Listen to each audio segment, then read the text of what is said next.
ആ വീരവാദം ഇവിടെ മുഴക്കിയിട്ട് സമസ്തക്ക് കോട്ടം നേടുന്ന പ്രവർത്തനങ്ങളുമായി കൊണ്ട് മുന്നോട്ട് ഗമിക്കാൻ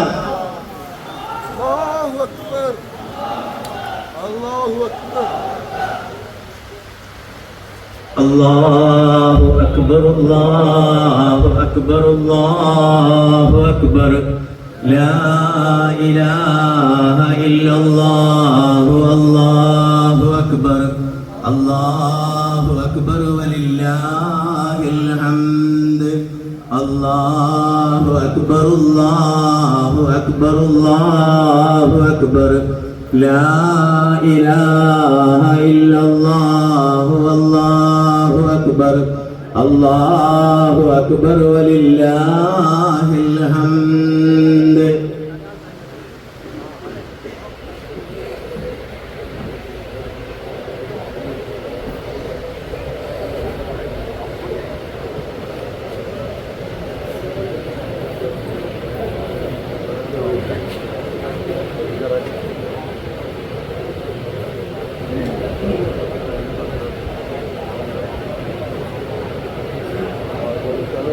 അൽഹംദുലില്ലാഹ്. ബഹുമാനപ്പെട്ട അസ്ഹർ അലി ഫൈസി ഈ മഹത്തായ സംരംഭത്തിന്റെ ഉദ്ഘാടന കർമ്മം നിർവഹിക്കും.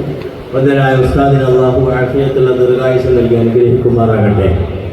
ഏത് വെല്ലുവിളികളെയും അതിജയിക്കാൻ കഴിവുള്ള പണ്ഡിതനാണ് താനെന്ന് കേരള ജനതയ്ക്ക് മനസ്സിലാക്കി കൊടുത്ത് ആദർശം ജനങ്ങളുടെ മുമ്പിലേക്ക് തുറന്നു പറഞ്ഞതിന്റെ പേരിലാണ് പുറത്താക്കപ്പെട്ടത് എങ്കിൽ ഒരു കാര്യം അഭിമാനത്തോടുകൂടെ പറയാണ്, ഇതിന്റെ ചാരത്തന്ത വിശ്രമം കൊള്ളുന്ന മഹാനായ ശൈഖുന കെ.ടി. ഉസ്താദ് നവ്വറല്ലാഹു മർക്കദഹു മഹാനവറുകളൊക്കെ വരച്ച് കാണിച്ച പാതയിലൂടെ ഇവർ ഞങ്ങൾ നയിക്കുന്നുണ്ടെങ്കിൽ ഇവരുടെ ഒരു രോമത്തിനൊരു പോറലേൽപ്പിക്കാൻ ഒരു ശക്തിക്കും കഴിയില്ല എന്ന് ഉച്ചൈശ്വരം പ്രഖ്യാപിക്കാൻ ഈ സന്ദർഭം ഞാൻ ഉപയോഗപ്പെടുത്തി.